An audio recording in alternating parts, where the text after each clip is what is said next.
Tonight, we embark on a journey through 6 centuries of empire, where nomadic dreams became palaces of marble and gold, where a single dynasty ruled from the gates of Vienna to the shores of the Indian Ocean. The Ottoman Empire, a name that whispers of silk and scimitars, of coffee served in porcelain cups, of tulips blooming in palace gardens while empires crumbled and were reborn. This is a story too vast for waking hours, too profound for hurried telling.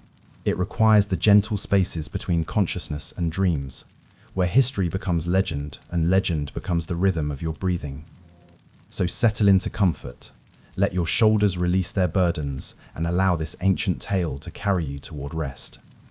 For in the rise and fall of empires, we find the eternal truth that all things pass like tides, but their echoes remain forever in the golden light that dances on ancient waters. If you're enjoying this journey into the past, let me know in the comments below. And don't forget to subscribe for more restful historical tales that will accompany you into peaceful sleep. In the year 1281, when the world was young and the borders between dream and destiny were as thin as morning mist, a young man named Osman ibn Ertuğrul lay sleeping beneath the stars of Anatolia. The land around him rolled in gentle waves of grass and stone, where scattered tribes moved like clouds across an endless sky, and the great empires of old, Byzantine and Seljuk, flickered like candles in the wind, their light growing ever dimmer with each passing season.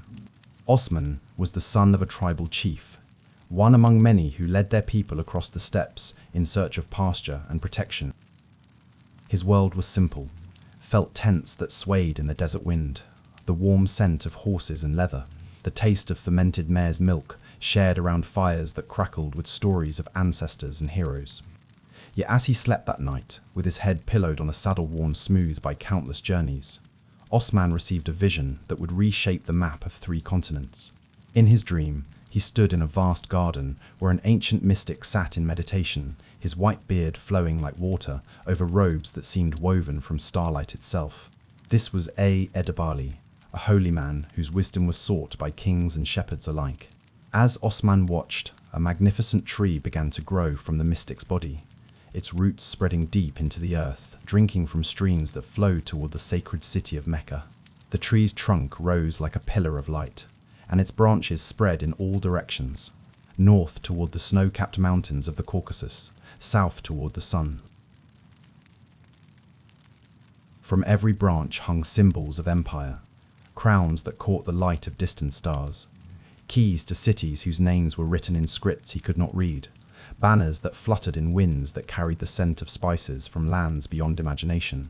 And at the very crown of this impossible tree, where the highest branches touched the dome of heaven itself, there grew a crescent moon that shone with the promise of divine blessing. The mystic in the dream spoke with a voice like distant thunder. "This tree grows from your loins, Osman.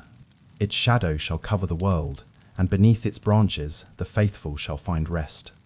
Your sons shall be kings of kings, and their realm shall endure until the end of days." When Osman woke with the first light of dawn painting the eastern mountains gold, he found that his understanding of the world had changed forever. No longer was he merely the leader of a small tribe. He was the seed of an empire that existed, as yet, only in the realm of possibility. But dreams, however grand, require the patient work of waking hands to make them real. Osman looked around at his modest following, perhaps 300 families who trusted him to lead them to safety and prosperity, and began the slow, careful work of transformation. The Anatolia of his time was a land of opportunities for those wise enough to see them. The great Seljuk Sultanate, which had once commanded the entire peninsula, was crumbling like an old wall worn down by too many storms. Local governors ruled their territories as independent kingdoms, and the Byzantine Empire, though it still held Constantinople and commanded respect, was exhausted by centuries of warfare and internal strife. Into this world of uncertainty, Osman offered something precious: stability rooted in justice, opportunity founded on merit rather than birth, and a vision of community that transcended the ancient divisions of tribe and religion. He was not the strongest of the Anatolian leaders, nor the richest, but he possessed something rarer: the ability to inspire others to see beyond the limitations of their present circumstances to the golden possibilities that lay just beyond the horizon. Word of Osman's leadership began to spread like ripples on a still pond. Other tribal leaders brought their people to join his growing community. Christian farmers, finding in his justice a protection their old lords could no longer provide, offered their loyalty. Merchants discovered that trade flourished under his protection, and scholars found in his court a respect for learning that honored both the sword and the book. As the seasons turned and the years accumulated like layers of ancient sediment, Osman's small beylik grew into something more substantial. He established the first Ottoman institutions, a council of advisors drawn from both Turkish and local traditions, a system of justice that honored Islamic law while respecting local customs, and a military organization that valued skill and courage over noble birth. Most importantly, he created a culture of inclusion that would become the empire's greatest strength, the understanding that true power comes not from conquering others, but from convincing them to join willingly in a shared enterprise. The landscape itself seemed to cooperate with his vision. Anatolia, that bridge between Europe and Asia, had always been a crossroads where civilizations met and mingled. Here, the architectural traditions of Rome met the artistic sensibilities of Persia. Here, the administrative genius of Byzantium encountered the spiritual dynamism of Islam. Here, the commercial networks that connected Venice to Samarkand found their natural meeting place. Osman intuited that his people could become the inheritors and synthesizers of all these traditions, creating something new that honored the best of each. In the evenings, when the day's work was done and the cooking fires sent their smoke toward the first stars, Osman would sit with his advisors and plan not just for the next season or the next year, but for the generations yet to come. He spoke of cities they would build, of laws they would codify, of a civilization that would endure long after his name had become legend. Some surely thought him mad, a nomad dreaming of empire while his tent flapped in the wind and his horses grazed on common grass. But those who knew him best understood that Osman possessed the rarest form of wisdom, the ability to see the future not as a distant fantasy, but as a natural consequence of present choices. Every decision he made, from the smallest matter of tribal justice to the grandest questions of alliance and expansion, was guided by his vision of the tree from his dream, growing slowly but inevitably toward its destined greatness. As we follow this story through the gentle hours ahead, we'll see how that dream tree took root in the rocky soil of reality, how its branches spread across continents, and how its shadow provided shelter for peoples whose ancestors had never imagined they might someday bow before a Turkish sultan. But for now, let the image of young Osman rest in your mind, a dreamer whose dreams were large enough to reshape the world, lying beneath the stars of Anatolia, while destiny whispered its secrets in the language of sleep. As the morning mist lifted from the valleys of northwestern Anatolia, Osman ibn Ertuğrul began the patient work of transforming vision into reality. The year was 1299, and across the rolling hills where his people had pitched their tents, the first foundations of what would become the longest-lasting empire in history were being laid with the quiet persistence of master builders who understood that great walls must be built one stone at a time. The challenge before Osman was immense. How does one create a state from a tribe? How does a nomadic people, whose greatest possessions could be packed onto horseback in a single morning, establish institutions that will outlive mountains? The answer lay not in conquest alone, but in the more subtle art of attraction, drawing others into a vision so compelling that they would willingly abandon their old loyalties to help build something unprecedented. Osman's genius was his understanding that true authority flows not from the sword, but from justice.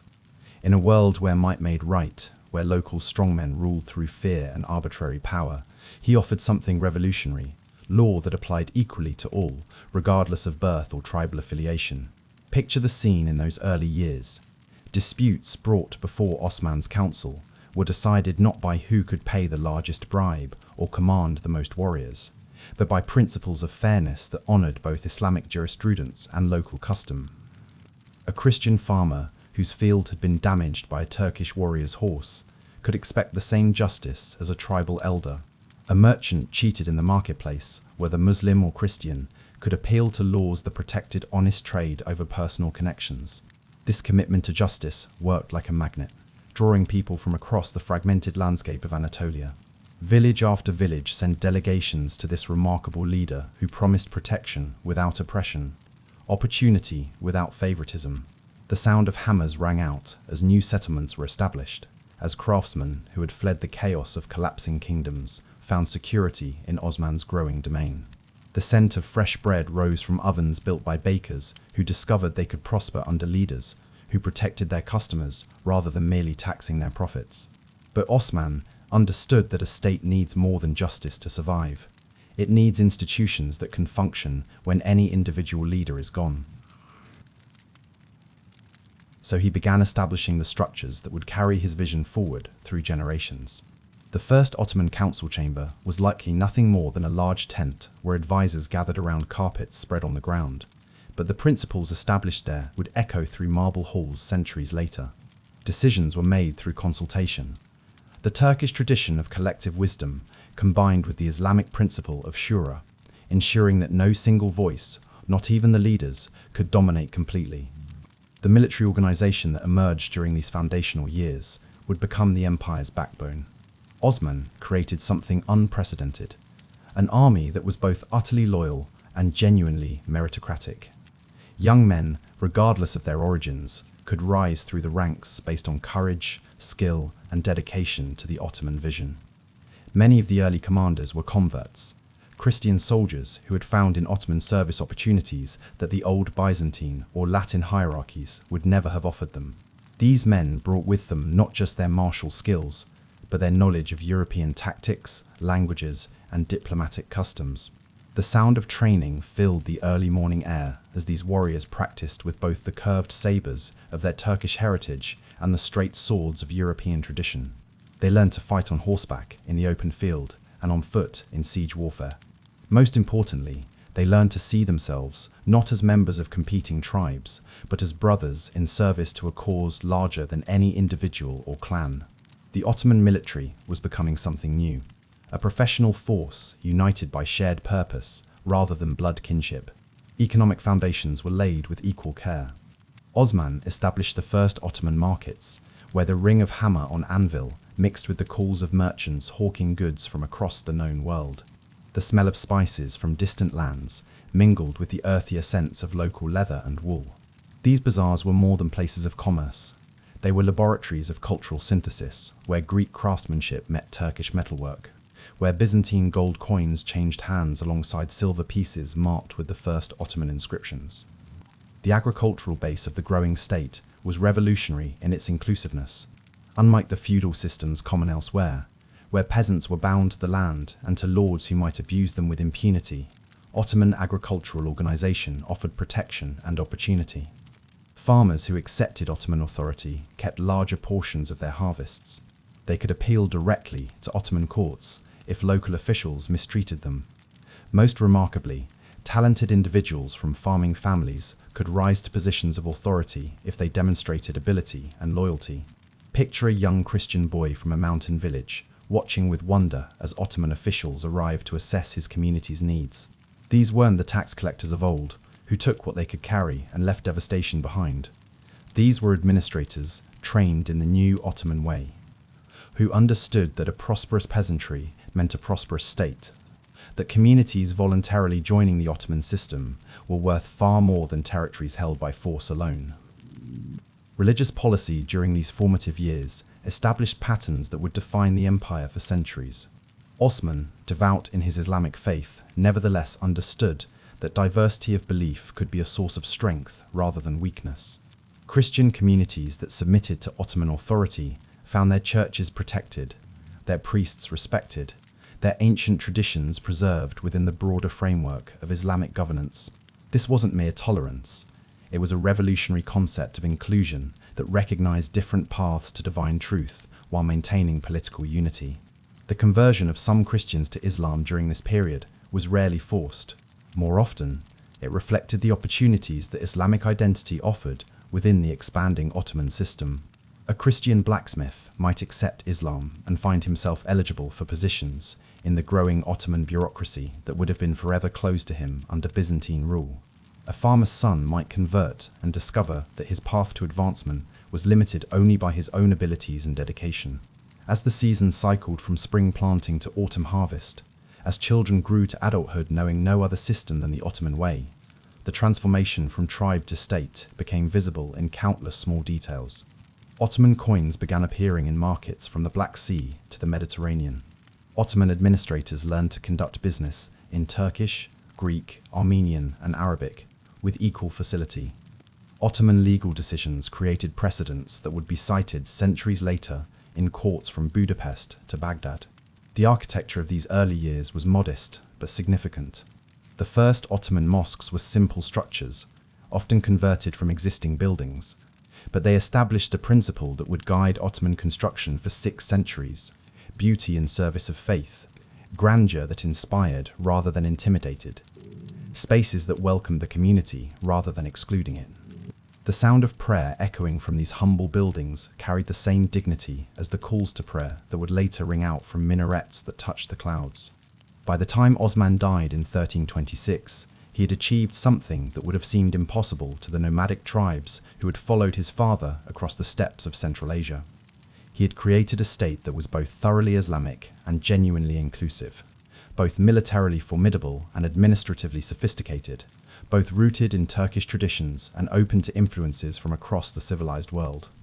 The tree of his vision had put down deep roots. Its trunk was growing strong and straight, and its first branches were beginning to spread toward horizons that would soon include 2 more continents. As his son Orhan took up the burden of leadership, inheriting not just authority, but institutions, laws, and most importantly, a proven model for turning diverse peoples into a unified community, the Ottoman Empire was ready to begin its remarkable expansion across the known world. The narrow waters of the Dardanelles have witnessed many crossings throughout history. Jason and the Argonauts seeking the Golden Fleece, Xerxes building his bridge of boats to invade Greece, Alexander marching toward his destiny in Asia. But perhaps no crossing carried more profound consequences than the moment in 1354 when Ottoman forces first set foot on European soil at Gallipoli. On that spring morning, when the mist rose from waters that had separated continents since the dawn of time, the course of world history shifted as quietly as the tide. Orhan Ghazi, son of Osman and inheritor of his father's impossible dream, stood on the Asian shore and gazed across the strait toward the green hills of Thrace. The decision to cross was not made lightly.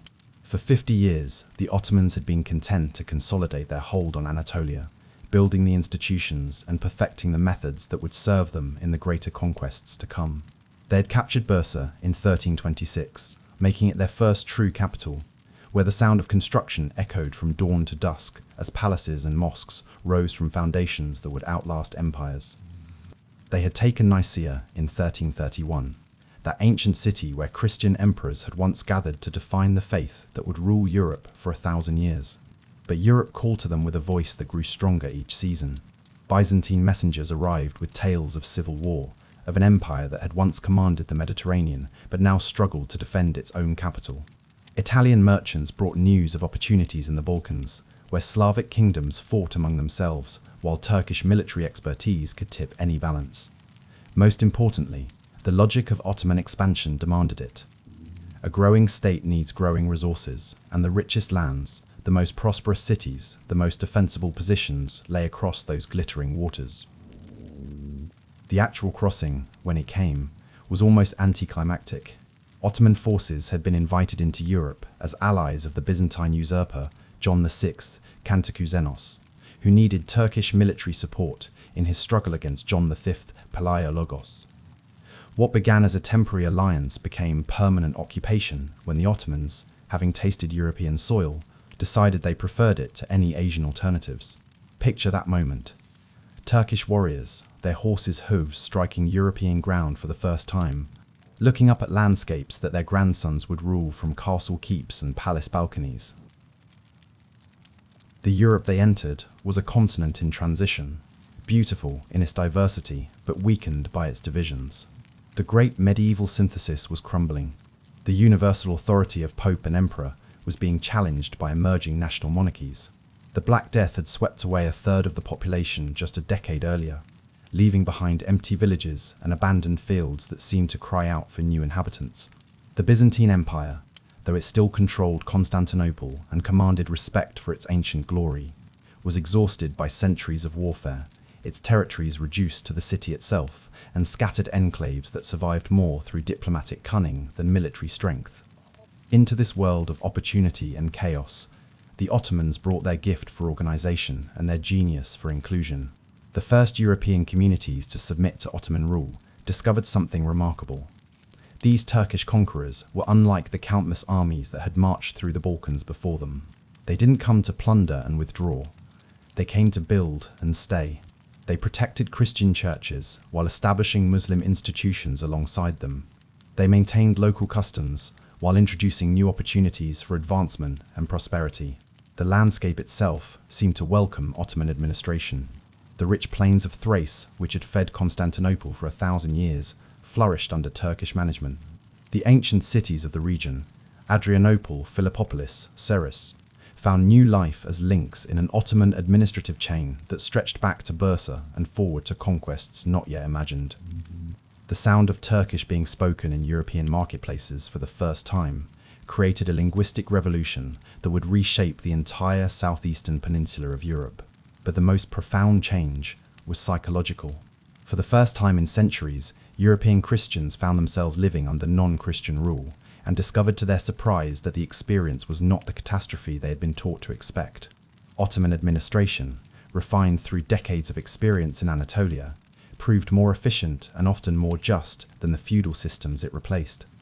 Peasants who had groaned under the arbitrary demands of Christian lords found themselves paying lower, more predictable taxes to Turkish administrators who governed according to law rather than whim.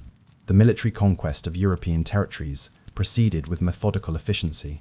Ottoman forces moved across the Balkans like a tide that advances not in a single crushing wave, but in countless smaller surges, each one claiming a little more ground, establishing a little more control. City after city opened its gates to armies that promised security, justice, and prosperity rather than mere submission. The famous Ottoman siege techniques, patience rather than assault, negotiation alongside intimidation, generous terms for those who surrendered willingly, proved as effective in Europe as they had been in Asia. The conversion of European Christians to Islam during these early decades followed patterns established in Anatolia. It was rarely forced, often voluntary, and usually motivated by practical considerations rather than pure spiritual conviction.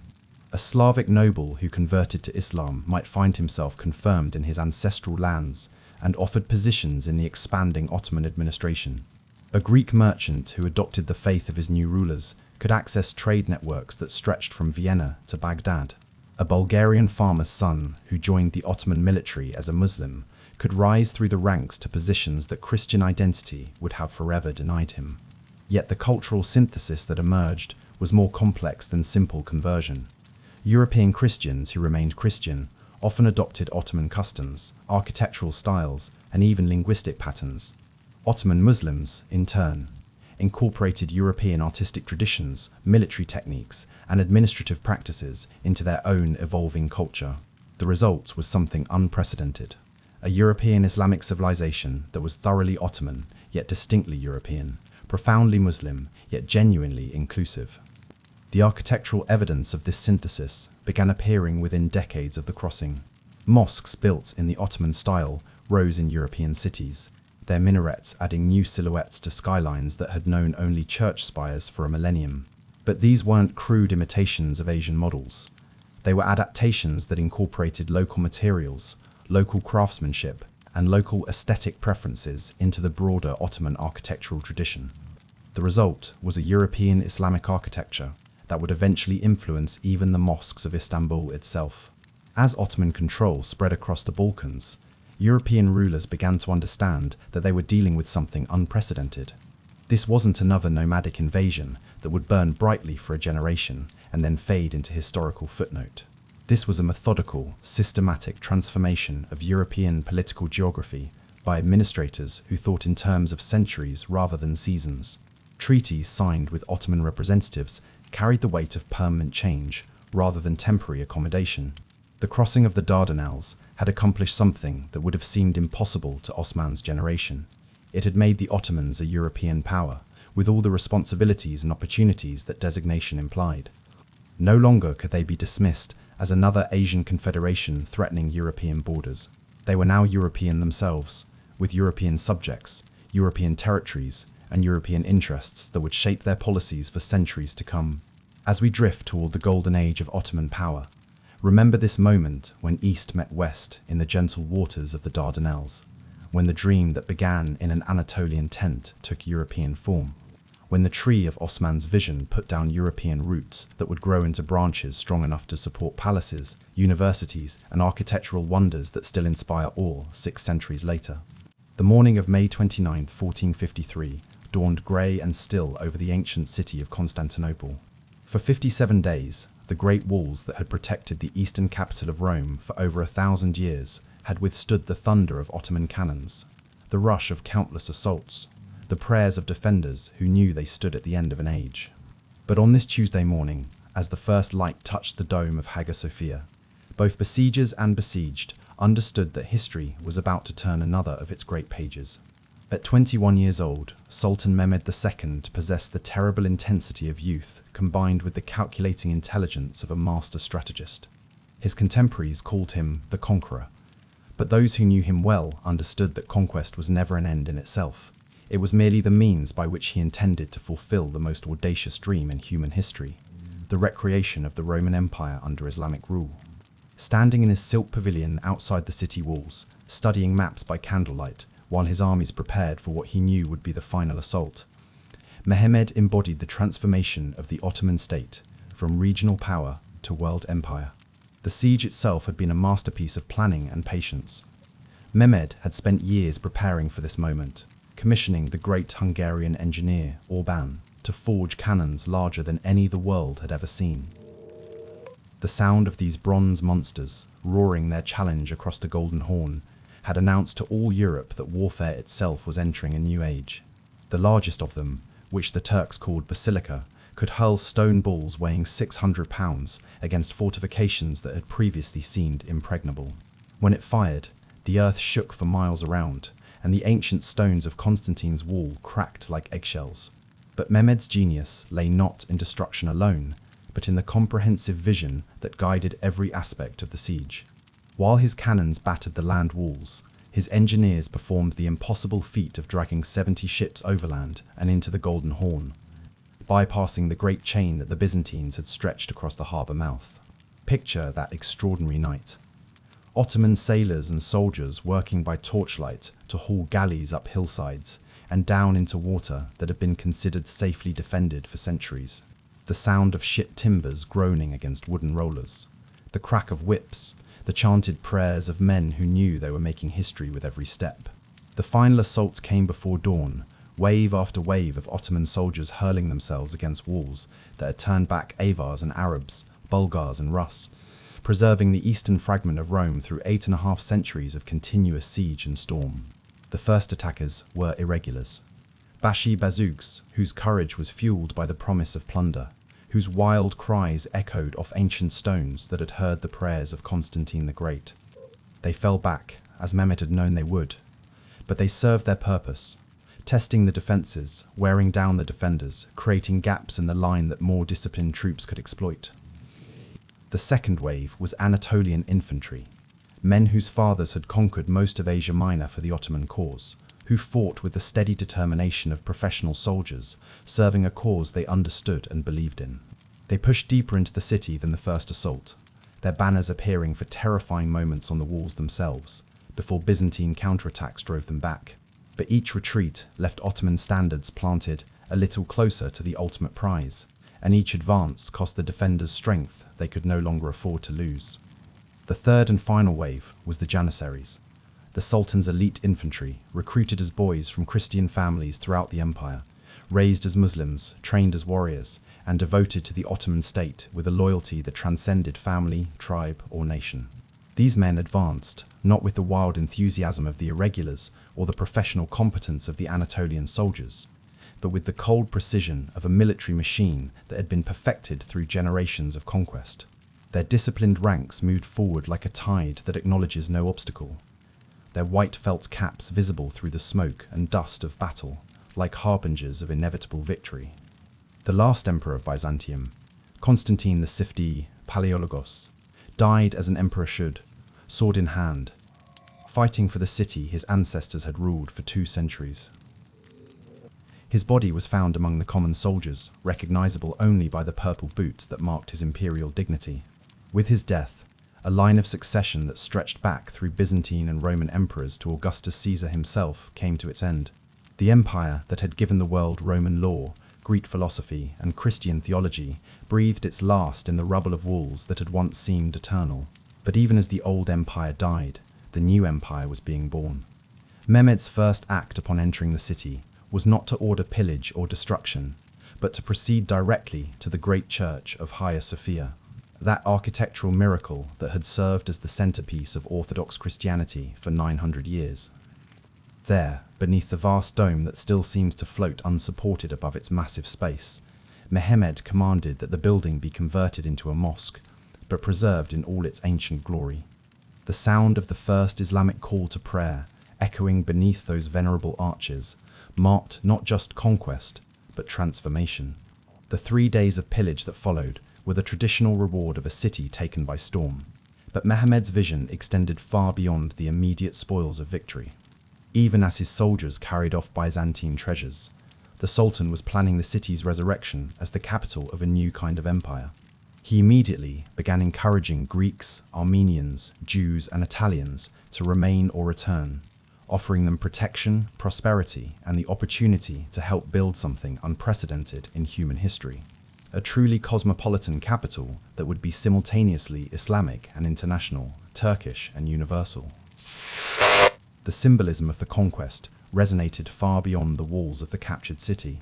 To the Islamic world, Mehmed had fulfilled ancient prophecies about the conquest of Constantinople, achieving what the Umayyads and Abbasids had attempted and failed to accomplish. To Christian Europe, he had delivered a shock that reverberated from London to Moscow. The city of Constantine was lost, the eastern bastion of Christendom had fallen, and a new power had announced its arrival on the world stage with unmistakable authority. But perhaps most significantly, Mehmed had demonstrated that the Ottoman Empire represented something entirely new in the catalogue of human political organizations. This wasn't simply another conquest by another ambitious ruler. This was the emergence of a state that combined the administrative efficiency of Rome, the spiritual power of Islam, and the cultural dynamism of a civilization that drew strength from diversity rather than uniformity. The boy sultan who had dreamed of restoring Roman greatness had instead created something that transcended Roman limitations. The city that emerged from the ashes of Byzantine Constantinople was magnificent beyond the dreams of its founders. Mehmed immediately began the construction projects that would transform the urban landscape. New mosques that honored Islamic tradition while incorporating the architectural lessons learned from Hagia Sophia. New palaces that provided settings worthy of an empire that now controlled the crossroads between 3 continents. The Topkapi Palace, begun during these years, represented the physical embodiment of Mehmed's vision. Its courtyards and chambers were designed not just as royal residences, but as the administrative heart of a world empire. Here, in rooms cooled by fountains and decorated with tiles that seemed to capture sunlight in their glazed surfaces, the business of governing 3 continents would be conducted by administrators drawn from every corner of the known world. The sound of multiple languages, Turkish, Arabic, Persian, Greek, Slavic, would echo through marble corridors as the empire's business was conducted by men whose diversity of origin was matched only by their common dedication to Ottoman greatness. As Mehmed stood on the terrace of his new palace, looking out over the city that Constantine had built and he had conquered, the Bosphorus stretching before him like a highway between worlds, he could see the future with the clarity that belongs only to those rare individuals whose dreams prove large enough to reshape reality itself. The tree of Osman's vision had grown beyond even a dreamer's imagination, its branches now strong enough to support the weight of world empire, its roots deep enough to draw sustenance from 3 continents, its crown high enough to cast shadows that would be felt from Vienna to Baghdad, from the Crimea to Cairo. The golden age of Ottoman power was about to begin, and at its heart would always be this moment when a 21-year-old sultan proved that the impossible was merely the untried, that empires thought eternal could fall in a morning, and that new empires could rise to heights that made their predecessors seem like modest kingdoms dreaming of greatness. When Suleiman ascended the Ottoman throne in 1520, he inherited an empire that already stretched from the Danube to the Euphrates, from the Black Sea to the Indian Ocean. But inheritance, as this remarkable sultan would demonstrate over the course of his 46-year reign, is merely the foundation upon which true greatness must be built through vision, wisdom, and the patient cultivation of human excellence. History would remember him by many names. To his own people, he was Kanuni, the lawgiver, the architect of justice that would govern millions. To Europeans, he became the Magnificent, a title that barely captured the awe and terror his name inspired from Vienna to Venice, from Warsaw to Rome. Picture the young sultan in the early morning hours, walking through the gardens of Topkapi Palace as the first light of dawn touched the waters of the Bosphorus. At 26, Suleiman possessed the rare combination of intellectual brilliance and warrior's courage that marks history's greatest rulers. His education had been comprehensive: Islamic theology and jurisprudence, classical literature in Turkish, Persian, and Arabic, the military sciences, statecraft, and the intricate protocols of imperial administration. But beyond formal learning, he possessed something rarer: the ability to see his empire not as a collection of conquered territories, but as a living organism whose health depended on the careful balance of justice, prosperity, and cultural flourishing. The empire Suleiman would perfect was already a marvel of organizational complexity. From his palace chambers, where silk carpets from Persia covered floors of Italian marble, while clerks wrote dispatches in a dozen languages, the Sultan commanded territories that encompassed virtually every climate, culture, and economic system known to the civilized world. The snow-capped mountains of the Caucasus and the sun-baked deserts of Arabia both acknowledged his sovereignty. The sophisticated urban merchants of Istanbul and Damascus conducted their business under laws written in his name, while nomadic tribes in the steppes of Iraq organized their seasonal migrations according to his administrative convenience. This vast realm required a system of government sophisticated beyond anything previously attempted in human history. Suleiman inherited and perfected the Ottoman administrative structure that divided the empire into provinces, each governed by a pasha who combined military, administrative, and judicial authority under the sultan's ultimate oversight. But the genius of the system lay not in centralization alone, but in the careful balance between imperial uniformity and local flexibility.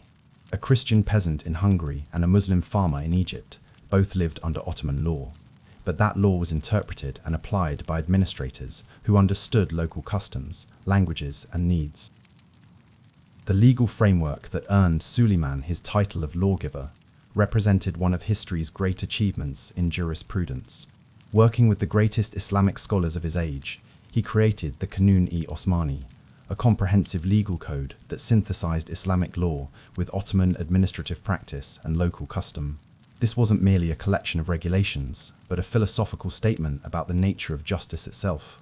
The code insisted that law must be both divinely inspired and humanely practical, both universally applicable and locally sensible, both protective of imperial authority and respectful of individual rights.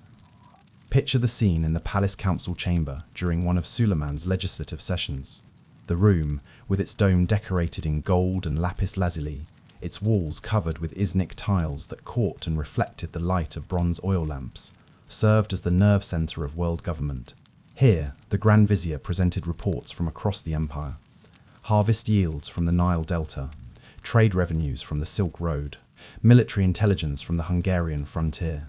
Here, scholars debated fine points of Islamic jurisprudence, while practical administrators considered how legal theory would work in the villages of Anatolia or the markets of Aleppo.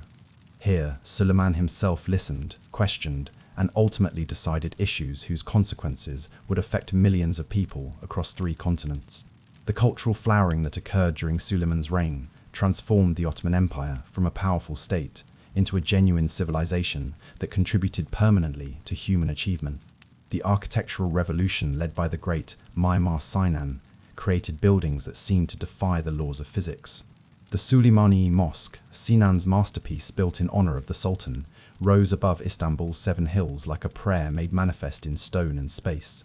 Its central dome, larger than Hagia Sophia's, and supported by flying buttresses that seemed to float in air, created an interior space so vast and luminous that visitors felt they had entered heaven itself. But architecture was only one expression of Ottoman cultural achievement. Poetry flourished as never before, with Suleiman himself composing verses in Turkish and Persian that were admired throughout the Islamic world. The Sultan's own poetry revealed a man of profound sensitivity, capable of celebrating both the glories of conquest and the simple pleasures of garden walks at sunset. Libraries expanded throughout the empire, their collections including not only Islamic classics but Greek philosophical texts, Latin historical works, and translations of contemporary European treatises on mathematics, astronomy, and natural philosophy. The cosmopolitan nature of Suleiman's empire was perhaps its most remarkable characteristic. In the coffee houses of Istanbul, scholars from Morocco debated with theologians from Central Asia, while merchants from Venice conducted business with traders from Gujarat. The smell of coffee, that Ottoman gift to world culture, mixed with incense from Arabian frankincense and the scent of roses from Persian gardens cultivated in Anatolian soil. The sound of multiple languages created a linguistic symphony that reflected the empire's unprecedented diversity. Turkish administrators discussing policy with Greek clerks, Arabic prayers echoing alongside Turkish folk songs, Persian poetry recited in palaces where Hungarian nobles served as Ottoman officials. The military machine that supported this cultural achievement was itself a work of art. The Janissary Corps had evolved into the world's most professional infantry force, recruited through the Devshirme system. From Christian families throughout the empire, educated in Ottoman schools, trained in Ottoman tactics, and devoted to Ottoman success with a loyalty that transcended personal or regional interests. These men, dressed in their distinctive white felt caps and blue robes, represented something unprecedented in military history. An elite force that was both utterly loyal and genuinely meritocratic, both Islamic in identity and international in recruitment. Suleiman's personal character combined traits that might have seemed contradictory in a lesser man.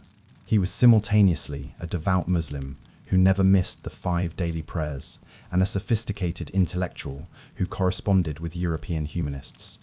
He could be ruthlessly practical in matters of state, executing his own sons when he believed they threatened imperial stability, yet capable of profound personal loyalty, as demonstrated by his decades-long marriage to Hurrem Sultan, a relationship that scandalized traditionalists but reflected the Sultan's conviction that even emperors could be guided by love as well as policy. The empire's economic prosperity during Suleiman's reign created wealth on a scale that amazed contemporary observers. The Grand Bazaar of Istanbul, with its thousands of shops arranged in a maze of covered streets, served as the commercial heart of a trading network that extended from London to Beijing. Here, English wool was exchanged for Chinese silk, Indian spices for American silver, African ivory for European manufactured goods.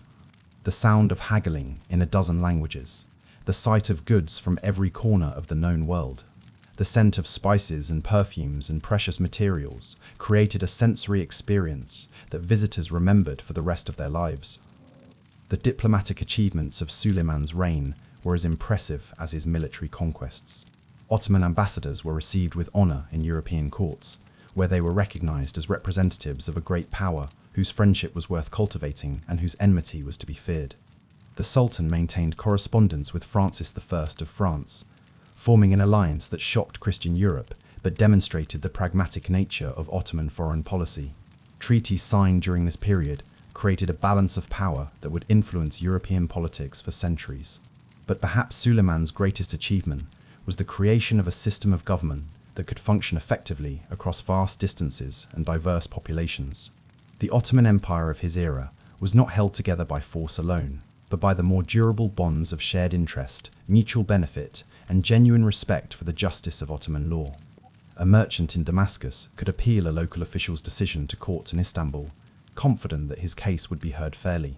A Christian peasant in the Balkans could expect protection from arbitrary taxation. A Jewish refugee from Spanish persecution could find not merely sanctuary but opportunity in Ottoman territories. As evening fell over the empire that Suleiman had perfected, as the call to prayer echoed from minarets that rose like fingers pointing toward heaven, as the lights of countless cities twinkled like earthbound stars across territories that stretched beyond the horizon. This was more than an empire.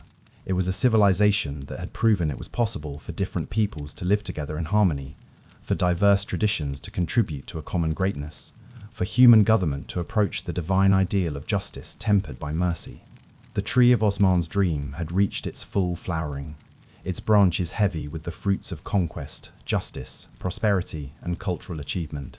But even at its zenith, thoughtful observers might have noticed that the highest peaks are also the most exposed to the winds of change, that success itself creates the conditions that will eventually require transformation.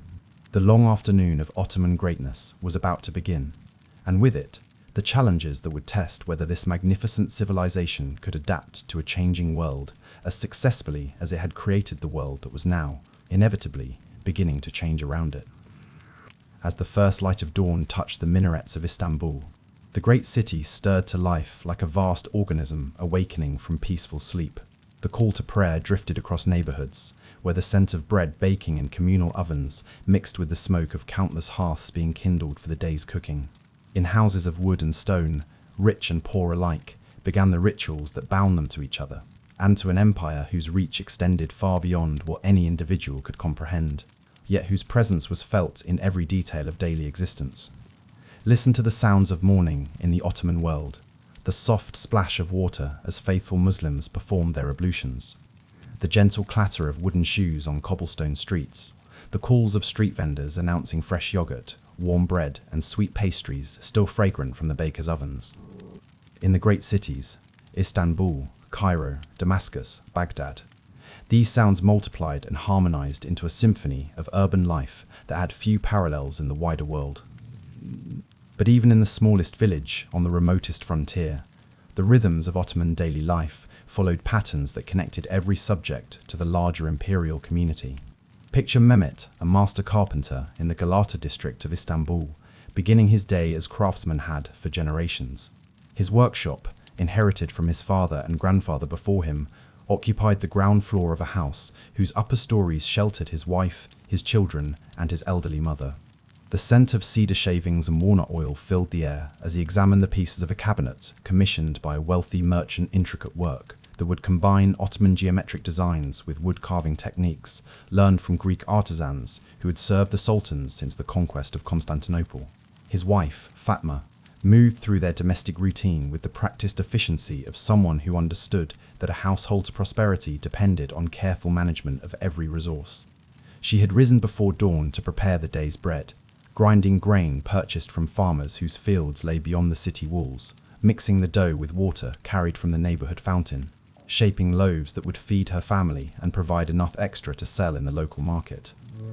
The sound of her wooden spoon against the ceramic mixing bowl was as familiar and comforting as a lullaby. Their neighbors reflected the remarkable diversity that made Ottoman cities unlike anywhere else on earth. Next door lived Dimitri, a Greek silk merchant whose family had prospered under Ottoman rule, finding opportunities in imperial trade networks that had been closed to them under Byzantine administration. His shop specialized in fabrics from China and India, but also featured silk produced in Ottoman territories, evidence of how the empire had become not merely a conduit for international commerce, but a producer of luxury goods that competed successfully in global markets. Across the narrow street, Rabbi Isaac ben Solomon maintained the small synagogue that served the neighborhood's Jewish population, many of them refugees from Spanish persecution who had found in Ottoman territories the religious freedom and economic opportunity that Christian Europe had denied them. His days were spent not only in religious duties, but in the complex work of serving as intermediary between his community and Ottoman authorities, translating between different legal traditions and ensuring that Jewish religious law remained compatible with Ottoman civic requirements. The public baths provided a gathering place where social distinctions, while never entirely forgotten, were temporarily softened by shared humanity and common needs. Picture the scene in the women's bath on a Thursday afternoon. Mothers and daughters from across the economic spectrum relaxing in the warm, humid air perfumed with rosewater and jasmine oil. Here, a pasha's wife might find herself sharing gossip with the spouse of a shopkeeper, their conversation flowing in the mixture of Turkish, Greek, and Arabic that characterized Istanbul's multilingual culture. In the men's baths, business was conducted alongside bathing. Merchants negotiated contracts while soaking in pools heated by hypocausts that traced their engineering ancestry back to Roman times. Craftsmen discussed techniques and shared information about new materials or methods. Government officials, temporarily stripped of their elaborate robes of office, listened to concerns and complaints that might never have reached them through formal channels.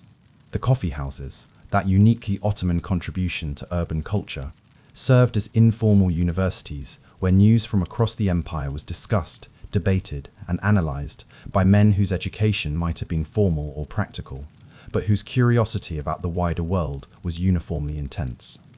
Picture the scene in one such establishment, near the Grand Bazaar.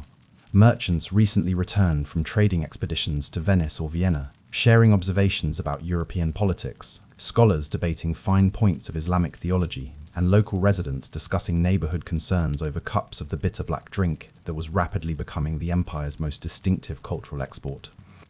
Market days transformed even modest provincial towns into microcosms of imperial diversity. In the bazaar of a medium-sized city like Konya or Edirne, farmers from surrounding villages brought produce grown according to techniques passed down through generations, while travelling merchants displayed goods from across the known world. The sound of haggling in multiple languages, the sight of fabrics and spices and metalwork from dozens of different traditions, the scent of unfamiliar foods being prepared according to recipes that had travelled the length of the Silk Road, all combined to create experiences that educated even illiterate peasants about the wider world of which they were part. Rural life maintained its own rhythms, governed more by seasons than by sultans, yet even the most isolated farming community felt the empire's presence in countless daily details. The tax collector who arrived each autumn was an Ottoman official, trained in methods that balanced imperial revenue needs with local agricultural realities. The judge who settled disputes over water rights or inheritance operated according to legal principles established in Istanbul, but adapted to local custom and practical necessity. Children throughout the empire learned similar lessons, whether in the sophisticated medrese schools of great cities or in the simple mektep schools attached to village mosques. They memorized verses from the Quran in Arabic, learned to calculate using Arabic numerals, and absorbed moral instruction that emphasized both religious devotion and civic responsibility. A boy showing exceptional promise might be selected for advanced education that could lead to positions in the Ottoman administrative hierarchy, regardless of his family's social status or ethnic origin. The evening meal, whether in palace or peasant cottage, followed rituals that connected every Ottoman family to Islamic tradition and imperial identity. Prayers preceded eating. Gratitude was expressed for divine providence, and conversation often turned to news from the wider empire, victories on distant frontiers, construction projects in the capital, legal reforms that might affect local conditions. As night fell and oil lamps were lit throughout the empire, as families gathered for the final prayers of the day, as craftsmen put aside their tools and merchants closed their shops, the vast Ottoman realm settled into peaceful sleep, secure in the knowledge that their empire provided not just political stability, but genuine community, a framework within which millions of people from hundreds of different backgrounds could pursue prosperity, practice their faiths, raise their children, and participate in one of history's most successful experiments in human organization. The Siege of Vienna in 1683 began like so many previous Ottoman campaigns, with supreme confidence, meticulous planning, and the expectation that European resistance would crumble before the disciplined advance of armies that had known nothing but victory for 2.5 centuries. Grand Vizier Kara Mustafa Pasha had assembled the largest Ottoman force ever deployed in Europe, nearly 200,000 men supported by artillery that could reduce medieval fortresses to rubble within days. The green tents of the Ottoman camp stretched across the Austrian countryside like a vast city, their silk banners fluttering in summer breezes that carried the scent of confidence and the promise of triumph. But Vienna did not fall. Instead, on September 12, as the Ottoman army prepared for what many believed would be the final assault, the horizon filled with the banners of a relief force that included not just Austrian troops, but soldiers from Poland, Bavaria, Saxony, and other German states. A Christian coalition united by fear of Ottoman expansion and hope for European survival. The battle that followed would be remembered as one of history's great turning points, the moment when the tide of Ottoman expansion finally met an obstacle it could not overcome. Picture the scene as the Polish heavy cavalry, the famous winged hussars, whose armour gleamed like mirrors in the afternoon sun, charged down the slopes of the Kahlenberg in a thunderous avalanche of steel and horseflesh, that shattered Ottoman lines like glass struck by a hammer. The sound of that charge, tens of thousands of hooves pounding Austrian earth, the crash of lance against armor, the cries of men who believed they were fighting for the survival of their civilization, echoed across Europe like a bell tolling the end of one age and the beginning of another. The retreat from Vienna was orderly, professional, and profoundly symbolic. Ottoman forces withdrew in good order, their discipline intact even in defeat, but they left behind more than artillery and supplies. They left behind the aura of invincibility that had been their most powerful weapon for nearly 3 centuries. For the first time since the empire's founding, Ottoman armies had been stopped not by natural obstacles or logistical difficulties, but by European military power that matched their own. The consequences rippled outward from Vienna like waves from a stone dropped in still water. European courts that had paid tribute to Ottoman power for generations began to recalculate the balance of forces. The Habsburg monarchy, strengthened by victory and supported by allies who had tasted success, pressed its advantage in a series of campaigns that gradually pushed Ottoman control back from territories that had been considered permanently Turkish. Most painfully, the Treaty of Karlowitz in 1699 forced the Ottomans to surrender Hungary, Transylvania, and much of Croatia, the first major territorial losses in the empire's history. But external military pressure was only one of the challenges confronting the Ottoman state during this period of increasing complexity. Internal problems, long masked by the momentum of expansion and the prosperity that conquest had provided, began to manifest themselves in ways that troubled thoughtful observers throughout the empire. Picture the scene in a provincial governor's palace in Damascus or Baghdad, where local notables gathered for the evening meal, not as subjects seeking imperial favor, but as power brokers whose cooperation could no longer be taken for granted. The devshirme system, which had provided the empire with its most capable administrators and its most loyal soldiers for centuries, was gradually being abandoned as Turkish Muslim families insisted on their right to place their own sons in positions of imperial authority. This change, while understandable from a Turkish perspective, weakened one of the Ottoman Empire's greatest innovations: the creation of a ruling class whose loyalty was to the state rather than to family or tribal interests. Economic challenges compounded political ones. The discovery of American silver had flooded global markets with precious metal, causing inflation throughout Europe and the Ottoman Empire. Traditional Ottoman industries, silk production, carpet weaving, metalwork faced increasing competition from European manufactured goods produced with new technologies and sold at prices that undercut traditional craftsmen. In the markets of Istanbul and Aleppo, merchants who had grown wealthy on the empire's position astride major trade routes found themselves struggling to compete with European competitors who could ship goods around Africa directly from Asia to Europe, bypassing Ottoman territories entirely. The technological gap between Ottoman and European military capabilities, negligible at the time of Suleiman the Magnificent, had grown into a chasm that threatened the empire's fundamental security. European armies were adopting new drill techniques, improved firearms, and more effective artillery at a pace that Ottoman military conservatives found difficult to match. Picture the frustration of a Janissary officer who had trained according to methods perfected centuries earlier, watching European infantry execute maneuvers that his men could not replicate with weapons his armories could no longer effectively produce. Social changes accompanied these military and economic challenges. The great cities of the empire, particularly Istanbul, Cairo, and Damascus, saw the emergence of new social groups whose relationship to traditional Ottoman authority was ambiguous at best. Wealthy merchants who traded extensively with European partners sometimes found their interests more aligned with foreign commercial networks than with imperial policy. Religious minorities, while still generally loyal to Ottoman rule, began to look toward European powers as potential protectors in ways that would have been unthinkable during the empire's period of expansion. The intellectual climate of the empire reflected these broader uncertainties. Ottoman scholars, who had once confidently asserted the superiority of Islamic civilization over European alternatives, began to question whether traditional methods were adequate for addressing contemporary challenges. Some called for reform based on European models, while others insisted that salvation lay in returning to the pure principles of early Islamic governance. These debates, conducted in coffee houses and academic institutions throughout the empire, revealed a society beginning to grapple with questions that had no easy answers. Provincial administration, once the empire's greatest strength, showed signs of strain as central control weakened and local officials exercised increasing autonomy.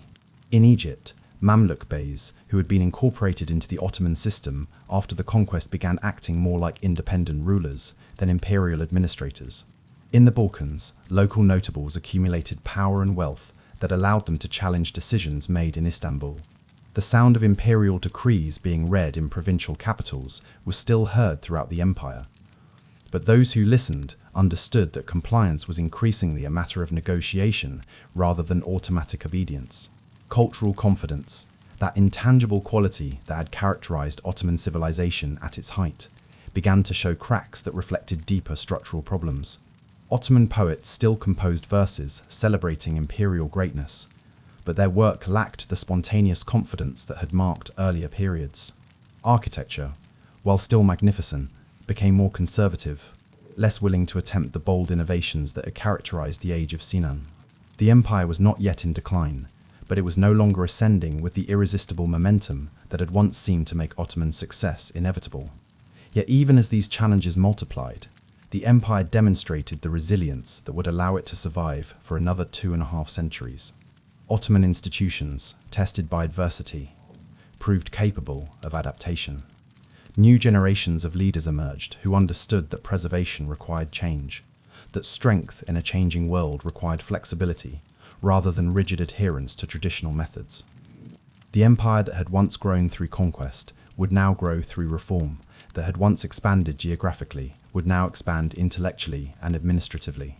The long afternoon of Ottoman history was beginning, that period when the empire would discover that maintaining greatness required different virtues than achieving it, that survival in a competitive world demanded not just military prowess, but diplomatic skill, not just traditional wisdom, but willingness to learn from enemies and allies alike. The tree of Osman's dream was entering a new season, one that would test whether its roots were deep enough and its trunk strong enough to weather storms that no previous generation of Ottoman leaders had been required to face. In the marble halls of Topkapi Palace, where sultans had once commanded 3 continents with absolute authority, a different kind of revolution was taking shape in the year 1839. Sultan Abdülmecid I, barely 17 years old and acutely aware that his empire faced challenges unlike any in its 6th century history, was about to sign a document that would fundamentally transform the relationship between ruler and ruled throughout Ottoman territories. The Hat 4 in Parks, Arif of Galhain, read aloud in the palace gardens where tulips bloomed as they had since the time of Suleiman the Magnificent, promised something unprecedented in Islamic governance: equality before the law for all Ottoman subjects, regardless of religion or ethnicity. The word Tanzimat, meaning reorganization, barely captured the scope of what Ottoman reformers hoped to achieve during this remarkable period that would stretch from 1839 to 1876. Picture the scene in the palace chancery as teams of scribes, working by the light of oil lamps that cast dancing shadows on documents written in Turkish, Arabic, and French, labored to transform centuries of administrative practice into new institutions, capable of competing with European efficiency while preserving Islamic legitimacy. Leading this transformation was Mustafa Rated Pasha, a man whose diplomatic service in European capitals had given him intimate knowledge of the systems that were making Western powers increasingly dominant in global affairs.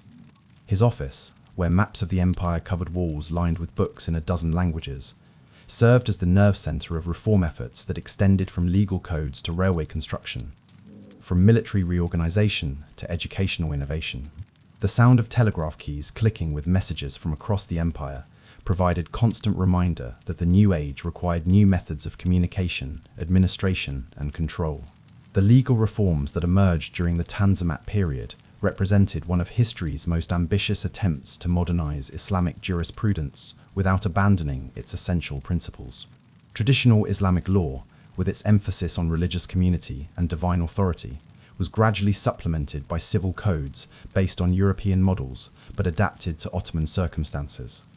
Picture the scene in the new commercial courts, where Christian and Muslim merchants could seek justice according to standardized procedures that operated independently of religious identity or political connections. Educational reform proved even more transformative than legal innovation. The empire that had once educated its elite in traditional madrasas where students memorized religious texts, began establishing schools that taught European languages, natural sciences, and modern history. In Istanbul, the sound of children reciting French grammar lessons, mixed with traditional Arabic prayers as the Ottoman educational system, struggled to balance religious training with practical preparation for life in an increasingly competitive world. The establishment of the Ottoman Bank in 1856 symbolized the empire's attempt to modernize its economic foundations. European capital, European expertise, and European methods were imported to create financial institutions capable of supporting the massive infrastructure projects that modern states required. Telegraph lines, stretching from Istanbul to the empire's farthest provinces, carried not just governmental communications but commercial information that connected Ottoman merchants to global markets in ways that had been impossible just decades earlier. Railway construction during this period literally transformed the Ottoman landscape. The line from Istanbul to Edirne, completed in 1873, reduced travel time between the capital and the former European capital from days to hours. Picture passengers on one of the first trains, watching familiar countryside flash past at speeds that would have seemed magical to their grandparents, understanding that they were witnessing the compression of space and time that modern technology made possible. But the most profound changes occurred in the realm of civil rights and political participation. The principle of Ottoman citizenship, applied equally to all subjects regardless of religious affiliation, created legal equality that existed nowhere else in the Islamic world.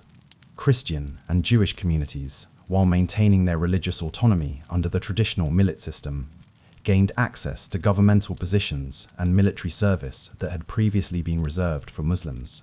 Picture the scene at the first graduation ceremony of the new Ottoman Military Academy, where young men whose fathers might have fought on opposite sides during the Greek War of Independence stood together as brother officers in imperial service. The new Ottoman press, operating under censorship that was nevertheless more liberal than most European equivalents, created public discourse about imperial policy that would have been impossible in earlier periods. Newspapers published in Turkish, Arabic, Greek, and Armenian carried debates about reform policies to coffee houses throughout the empire, where literate citizens read aloud to audiences whose political awareness was expanding in ways that fundamentally altered the relationship between government and governed. Women's education, while still limited by traditional social constraints, began expanding in ways that would have profound long-term consequences. The first Ottoman girls' schools, established during this period, created a generation of educated women who would contribute to cultural and social changes that extended far beyond the formal educational system. Picture the scene in one such school, where young women learned not just traditional domestic skills, but also literature, mathematics, and European languages that would allow them to participate in the broader cultural life of a modernizing empire. Medical education and public health initiatives reflected the Tanzimat commitment to improving the material conditions of Ottoman life. The Imperial Medical School, established with European assistance, began training doctors according to modern scientific methods rather than traditional Islamic medicine. Hospitals built according to European designs began appearing in major cities throughout the empire, their architecture symbolizing the marriage of Ottoman institutional capacity with European technical innovation. Military reform proved both the most successful and the most problematic aspect of Tanzimat policy. The new Ottoman army, trained by European instructors and equipped with European weapons, proved capable of defeating both internal rebellions and external challenges. But the cost of modernizing military forces strained imperial finances and created dependency on European loans that would eventually compromise Ottoman sovereignty in ways that reformers had never intended. The cultural impact of the Tanzimat period extended far beyond governmental policy. Ottoman literature began incorporating European themes and techniques, creating new forms of expression that reflected the empire's increasingly cosmopolitan character. Ottoman music absorbed European influences while maintaining its distinctive character. Architecture began reflecting European styles while preserving Islamic decorative traditions. The result was a cultural synthesis that was recognizably Ottoman, yet thoroughly modern. But the reforms also generated resistance from traditionalists, who feared that modernization meant abandoning the Islamic principles that had made Ottoman greatness possible. Religious conservatives argued that European methods were incompatible with Islamic governance, that legal equality between Muslims and non-Muslims violated divine law, that educational reform would corrupt Ottoman youth with foreign ideas. The tension between reform and tradition created political instability that would plague the empire throughout the reform period. Economic modernization produced mixed results. While infrastructure improvement and legal reform created conditions for commercial growth, the empire's integration into European-dominated global markets also increased its vulnerability to external economic pressures. Ottoman industries that could not compete with European manufactured goods declined, creating unemployment and social disruption in traditional craft centers. The empire that had once been economically self-sufficient became increasingly dependent on European markets and European capital. As the Tanzimat period drew to a close in the 1870s, thoughtful observers could see both its achievements and its limitations. Legal equality had been established in principle, but not always achieved in practice. Educational reform had created a generation of Ottomans trained in European methods, but sometimes alienated from traditional Ottoman culture. Military modernization had improved imperial defense capabilities, but at costs that strained imperial resources beyond their limits. The Great Experiment in Reform had demonstrated both the possibilities and the dangers of attempting to preserve traditional institutions while adapting to modern requirements. The tree of Osman's dream had been pruned and fertilized with European nutrients, but whether this treatment would restore its former vigor or hasten its decline remained to be seen as the empire entered the final, most challenging phase of its long history. The decision that would end 6 centuries of Ottoman history was made in a room overlooking the Bosphorus, where the same waters that had witnessed the empire's birth would soon reflect the lights of foreign warships come to enforce its dismemberment. On November 7, 1914, as autumn mists rose from waters that had carried Ottoman fleets to victories in 3 continents, the empire's leadership chose to enter the European war that would consume not just the Ottoman state, but the entire world order of which it had been part since the days of Mehmed the Conqueror. Enver Pasha, the young war minister whose ambitions were as vast as his military experience was limited, saw in the Great War an opportunity for the empire to regain territories lost in previous conflicts and reassert Ottoman power in regions where Russian and British influence had been steadily expanding.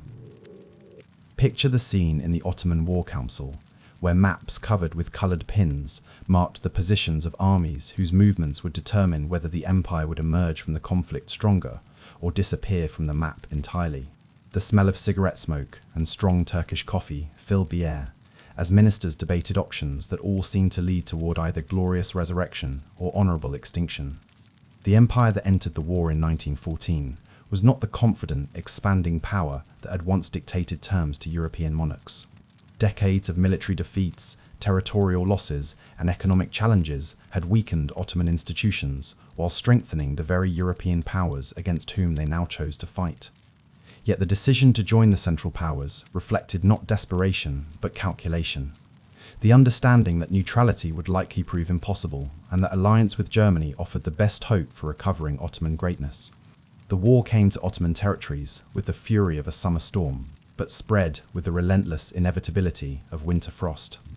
Multiple fronts opened simultaneously, each demanding resources the empire could not spare, each requiring strategic decisions that committed the state to courses of action from which retreat would be impossible.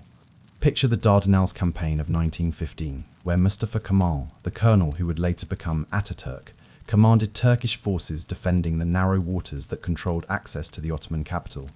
At Gallipoli, on hills that overlooked the same straits, Ottoman forces had first crossed to enter Europe 5.5 centuries earlier. The empire fought what many recognized might be its last great defensive victory.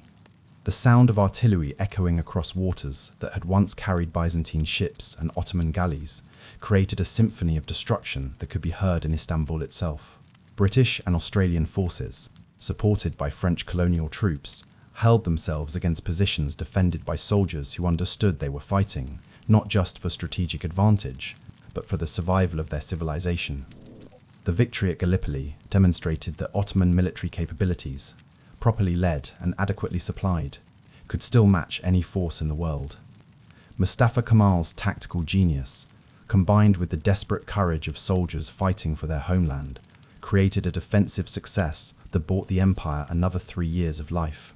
But even victory carried the seeds of future defeat, as the casualties suffered in defending the Dardanelles weakened forces needed elsewhere, and the resources consumed in this single campaign left the empire less capable of meeting challenges on other fronts.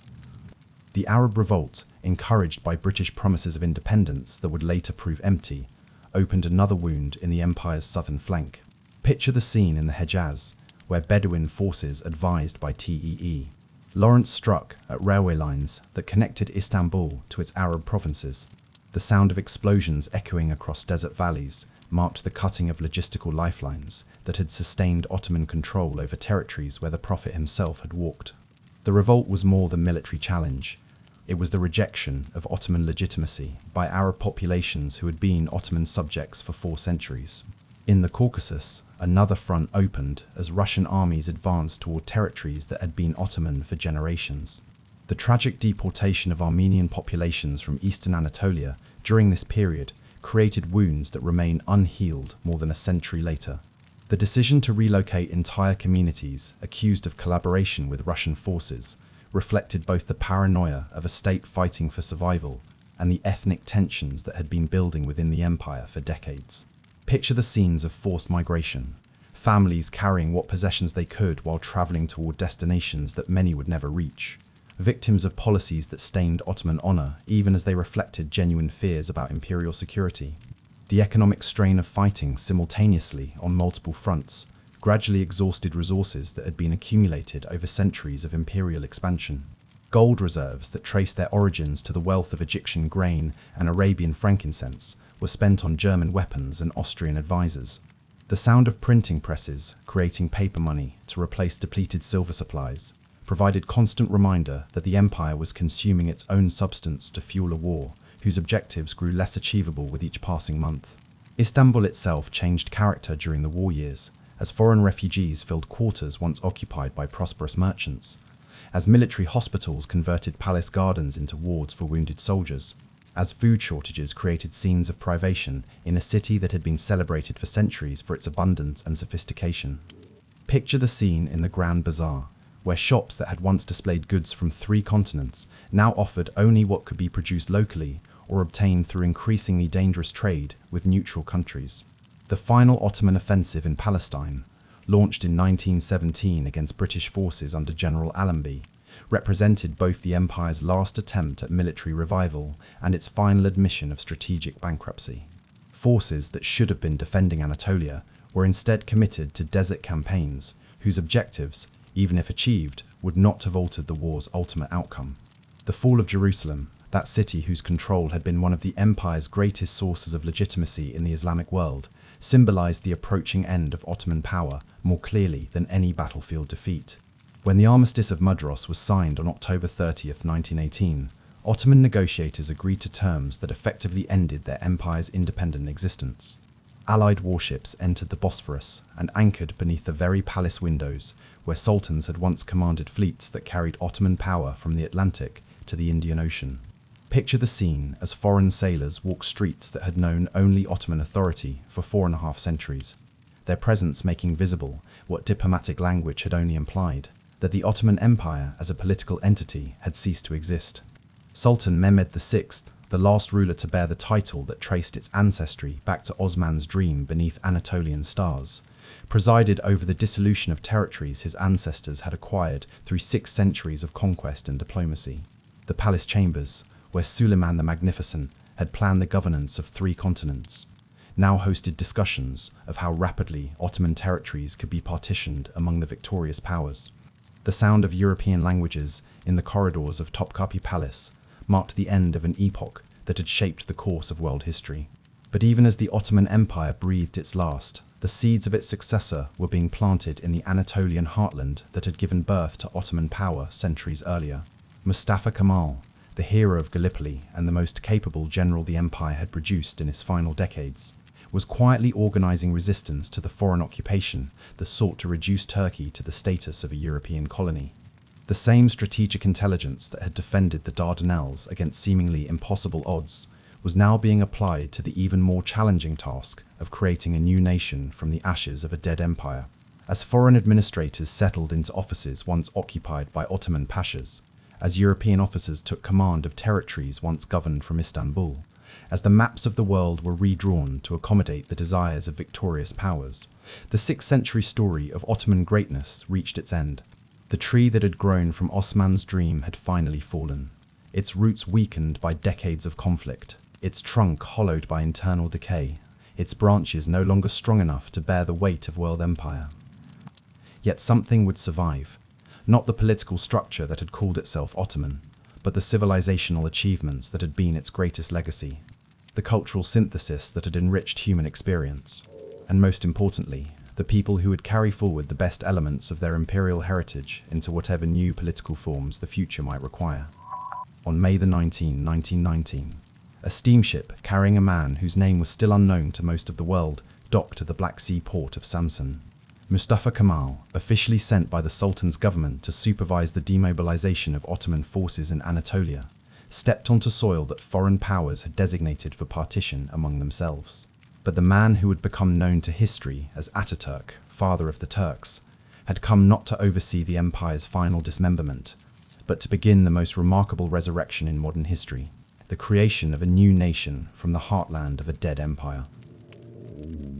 Picture the Anatolia of 1919, a landscape scarred by years of warfare, where Greek forces advancing from Izmir met with little organized resistance, where Italian troops occupied southwestern coastal regions with the casual confidence of men dividing conquered territory, where French forces controlled southeastern provinces as if Ottoman sovereignty had never existed.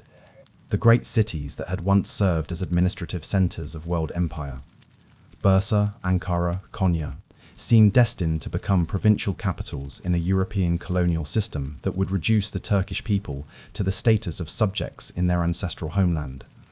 But Mustafa Kemal possessed something that foreign occupation forces had failed to account for: the ability to inspire ordinary people to achieve extraordinary things.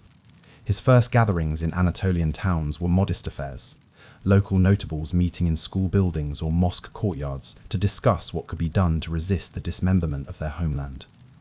Yet from these humble assemblies would emerge a resistance movement that would astonish the world with its effectiveness and confound European expectations about Turkish political capabilities. The Congress of Erzurum in July 1919 marked the beginning of organized resistance to foreign occupation. Picture the scene in that ancient city, where delegates from across eastern Anatolia gathered in buildings that echoed with memories of Ottoman greatness, but focused their attention on the immediate practical work of creating new institutions capable of defending Turkish independence. The sound of passionate debate in Turkish, the sight of men who had served the Ottoman Empire now working to create something unprecedented, the scent of determination that filled rooms where the future of a people was being decided, all combined to create an atmosphere of profound historical significance. The Grand National Assembly, established in Ankara in April 1920, represented more than political expediency. It was a revolutionary declaration that sovereignty belonged to the people rather than to dynasties or foreign powers. The choice of Ankara as the capital of this new political entity was itself symbolic, turning away from Istanbul with its memories of imperial grandeur toward a central Anatolian city that better represented the geographical and cultural heart of the Turkish homeland. Picture the early sessions of this assembly, meeting in modest buildings that bore no resemblance to the marble halls where Ottoman sultans had once ruled, yet animated by a democratic energy that the old empire had never known. The War of Independence that followed was unlike any conflict in Ottoman history. Where previous wars had been fought by professional armies in service to dynasties, this was a struggle waged by an entire people in defense of their right to exist as an independent nation. Mustafa Kemal's military genius, demonstrated at Gallipoli, now found expression in campaigns that combined conventional strategy with guerrilla tactics, regular formations with irregular forces, traditional military wisdom with innovative approaches suited to the unique challenges of national liberation. The Battle of Sakarya in 1921 represented the turning point where foreign occupation forces discovered that they faced not a defeated population resigned to partition, but a determined people willing to fight for every village, every hill, every river crossing in their ancestral homeland. Picture that 22-day battle, where Turkish forces commanded by Mustafa Kemal held positions against Greek attacks that seemed to possess every advantage except the will to die for foreign territorial ambitions. The sound of artillery echoing across the Anatolian plateau carried messages that reached far beyond military headquarters, that a new Turkey was being born in the crucible of battle. The Great Offensive of August 1922 completed the military phase of Turkish national resurrection. Greek forces that had advanced almost to Ankara were driven back across Anatolia in a campaign that demonstrated how completely the strategic situation had changed. The burning of Izmir as Greek forces evacuated marked not just military victory, but the end of European dreams of partitioning Anatolia among Christian powers. Picture the Turkish cavalry entering Izmir in September 1922, their banners displaying not Ottoman crescents, but the red flag with white star that would become the symbol of the new republic. But Mustafa Kemal understood that military victory was only the beginning of national transformation. The political revolution that followed the War of Independence was even more radical than the military campaign that made it possible. The abolition of the Sultanate in November 1922 ended an institution that had existed for over 6 centuries, formally acknowledging that the Ottoman Empire belonged to history rather than to the contemporary world. Picture the last Ottoman Sultan, Mehmed VI, leaving Istanbul on a British warship in November 1922, his departure marking the end of a political system that had once commanded 3 continents. The proclamation of the Turkish Republic on October 29, 1923, created not just a new state, but a new kind of state, secular, democratic, and based on the revolutionary principle that sovereignty belonged to the nation rather than to any individual or dynasty. Mustafa Kemal's election as the first president of this republic initiated a period of transformation that would touch every aspect of Turkish life, from legal codes to alphabet, from clothing styles to calendar systems. The cultural revolution that followed was perhaps even more dramatic than the political changes. The adoption of the Latin alphabet in 1928 was more than practical reform. It was a symbolic declaration that the new Turkey would look toward the future rather than dwelling in past greatness. Picture the scene in schools throughout the new republic, where children learned to write their names in letters that connected them to European civilization, while expressing thoughts in a language that preserved their distinctive cultural identity. Women's rights expanded in ways that would have been unimaginable under the old empire. The legal equality established by the new civil code, the political participation made possible by suffrage reform, the educational opportunities opened by co-educational schools, all represented not just policy changes, but fundamental shifts in how Turkish society understood itself and its possibilities. The new capital of Ankara, rising from central Anatolian steppes where nomadic tribes had once pitched their tents, embodied the revolutionary transformation of Turkish political culture. Government buildings constructed in European architectural styles housed institutions based on democratic principles that had been unknown in Ottoman political tradition. Yet the men and women who worked in these buildings remained recognizably Turkish, their language and customs preserved within political forms that were thoroughly modern. By the time Mustafa Kemal died in 1938, he had accomplished something unprecedented in human history: the complete transformation of an imperial people into a modern nation, the preservation of essential cultural identity within radically new political institutions, the demonstration that defeat could become the foundation for resurrection, more complete than anything victory might have provided. The phoenix of Turkish independence had risen from the ashes of Ottoman Empire, its wings strong enough to carry the Turkish people into whatever challenges and opportunities the future might bring. Walk through the streets of modern Istanbul at twilight, when the evening call to prayer echoes from minarets that have watched over the city since the days of Suleiman the Magnificent, and you'll understand that Ottoman civilization did not die with the empire that created it. The domes of Hagia Sophia and the Blue Mosque still dominate the skyline, as they have for centuries, their silhouettes etched against evening skies that have witnessed the rise and fall of empires, but continue to shelter cultural achievements that belong not just to Turkish history, but to the heritage of all humanity. The architectural legacy of Ottoman civilization speaks in a visual language that transcends political boundaries and historical periods.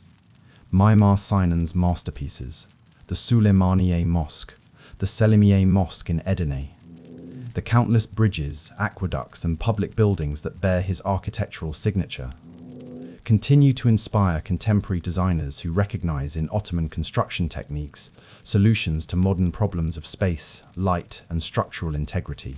Picture a modern architect studying the way Sinan used flying buttresses to support domes that seem to float without visible means of support, discovering principles of engineering that remain relevant centuries after their first application. The influence of Ottoman architectural principles extends far beyond former imperial territories. The pointed arch, the decorated dome, the integration of geometric patterns with structural necessity, all have found expression in buildings from Los Angeles to London, from Morocco to Malaysia.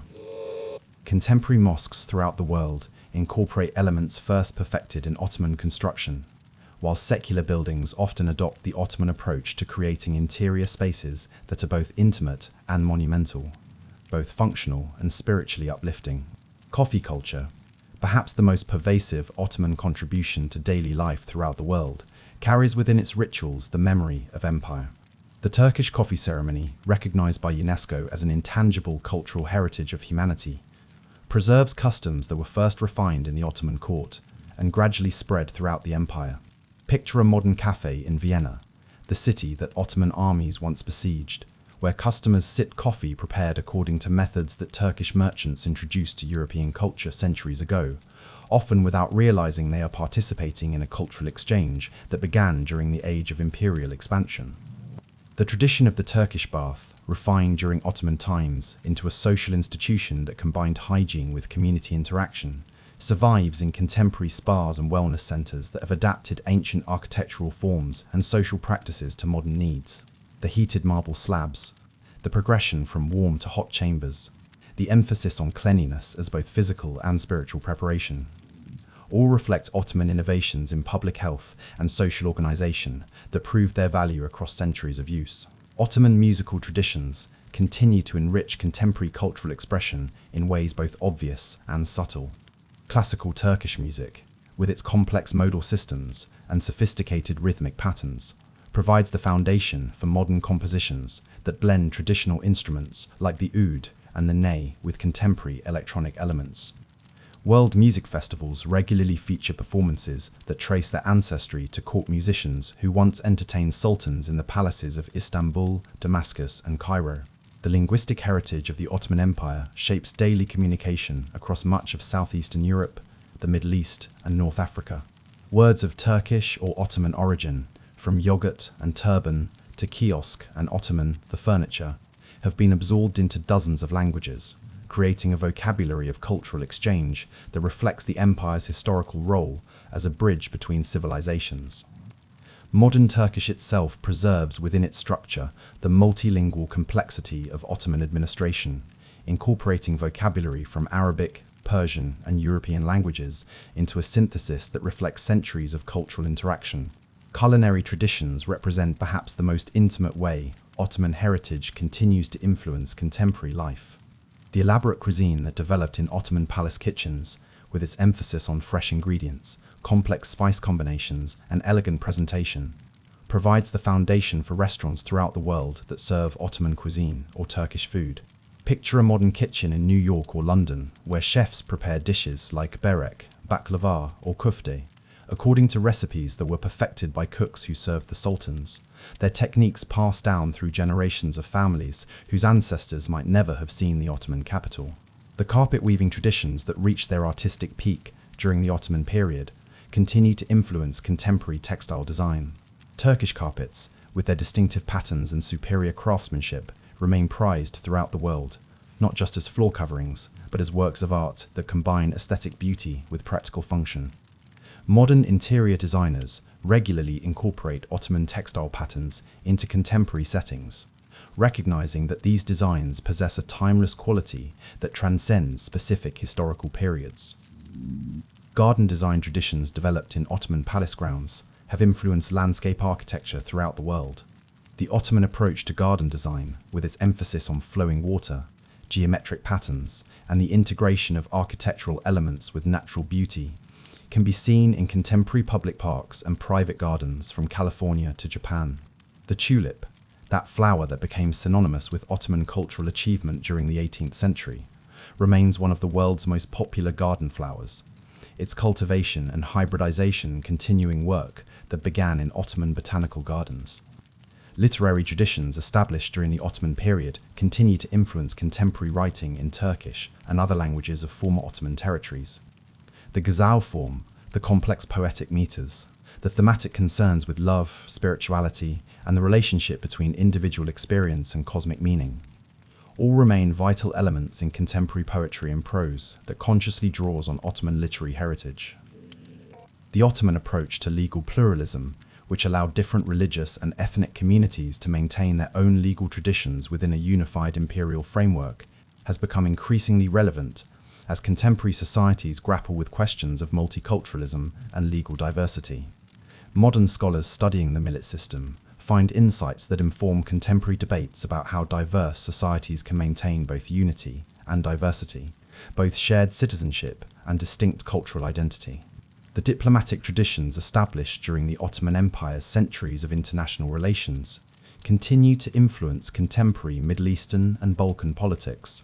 The Ottoman understanding of sovereignty, the techniques of negotiation developed through centuries of treaty-making with European powers, the approaches to managing ethnic and religious diversity, all provide historical precedents that remain relevant to contemporary political challenges. Fashion designers throughout the world regularly draw inspiration from Ottoman court dress, adapting the flowing robes, intricate embroidery, and rich fabrics that characterized imperial fashion to contemporary tastes and needs. The kaftan, the turban, the distinctive shoes and jewelry of Ottoman court fashion appear in modern collections that honor historical tradition while addressing contemporary aesthetic preferences. As we recognize these countless ways that Ottoman civilization continues to enrich contemporary life, we understand that empires may end politically, but their cultural contributions become part of humanity's permanent heritage, available to inspire and inform future generations whose circumstances we cannot imagine, but whose need for beauty, meaning, and connection to historical achievement will be as pressing as our own. In the gentle hours before dawn, when the muezzin's call still echoes across waters that have reflected 6 centuries of human ambition, triumph, and loss, we can discern in the Ottoman story lessons that transcend the specific circumstances of any single empire. The rise and fall of this remarkable civilization offers insights into the eternal questions that face all human societies. How can diverse peoples live together in harmony? What makes institutions endure across generations? How can societies adapt to change while preserving their essential character? How do we balance the demands of power with the requirements of justice? The Ottoman genius for inclusion stands as perhaps their most important legacy for our contemporary world. In an age when many societies struggle with questions of multiculturalism and national identity, the Ottoman Empire demonstrated for 6 centuries that unity and diversity need not be contradictory forces. The millet system, which allowed different religious communities to maintain their traditions while participating in a larger political framework, offers a historical example of successful pluralism that modern nations might study with profit.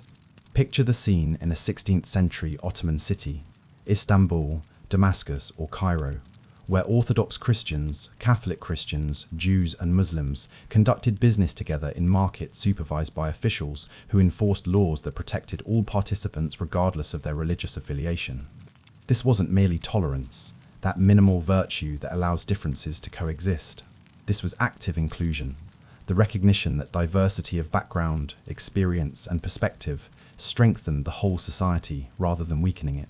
The Ottoman understanding of governance as stewardship rather than ownership provides another lesson relevant to contemporary political challenges.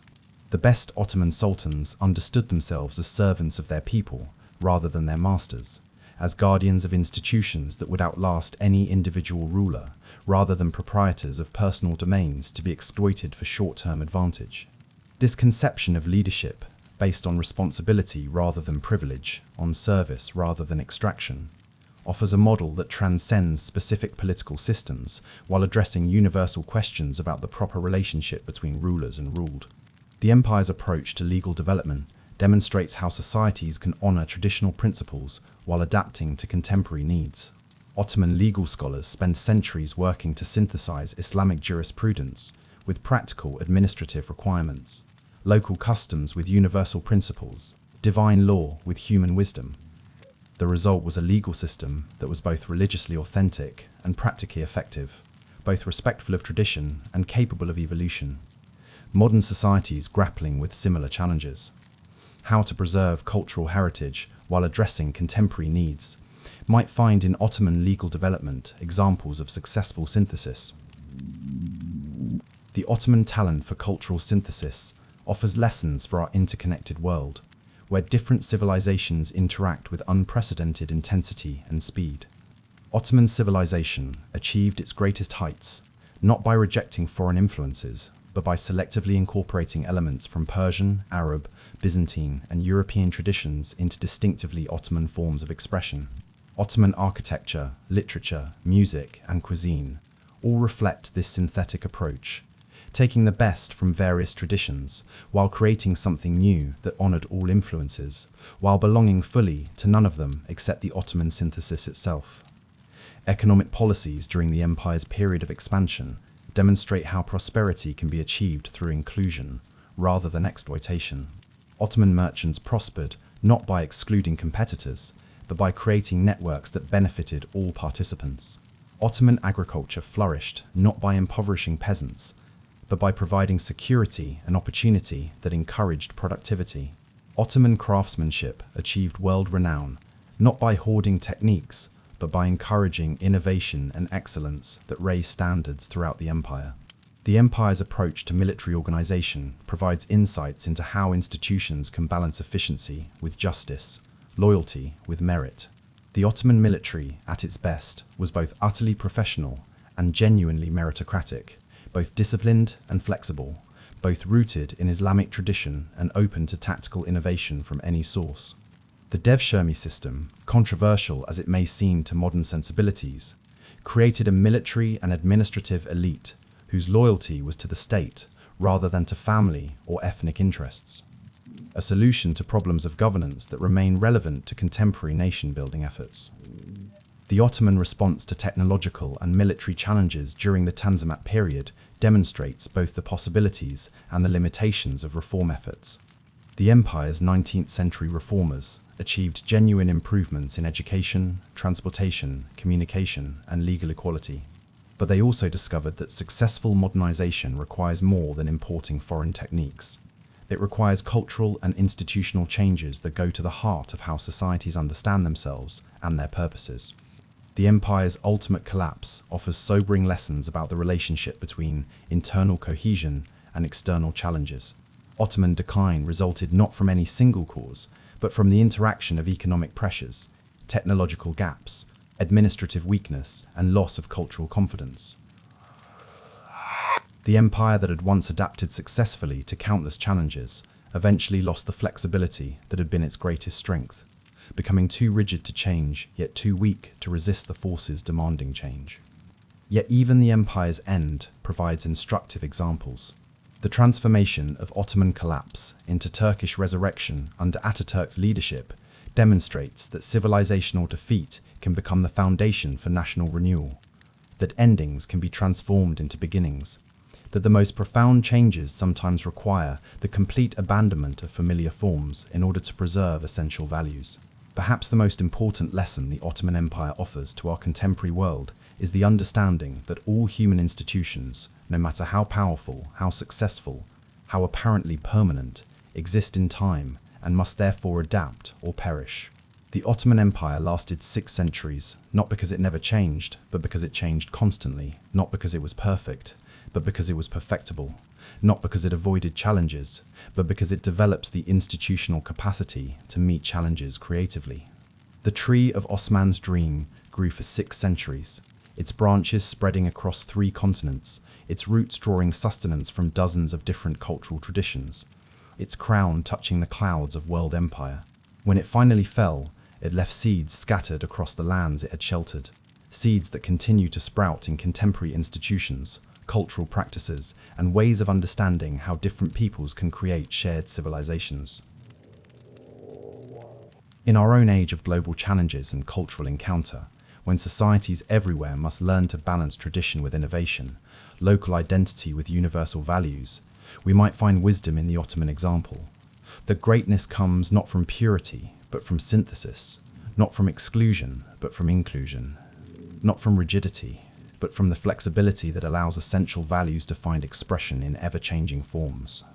As night settles gently over the Bosphorus, where the same stars that witnessed Osman's dream now shine down on waters that continue their eternal flow between Europe and Asia. We find ourselves at the end of a story that is, paradoxically, without end. The Ottoman Empire, that began with a nomadic chieftain's vision, has become part of the permanent heritage of human civilization. Its political form ended, but its cultural contributions woven into the fabric of contemporary life in ways both visible and subtle, both grand and intimate. Listen to the evening call to prayer, echoing from minarets that still pierce the Istanbul skyline, like prayers made manifest in stone and space.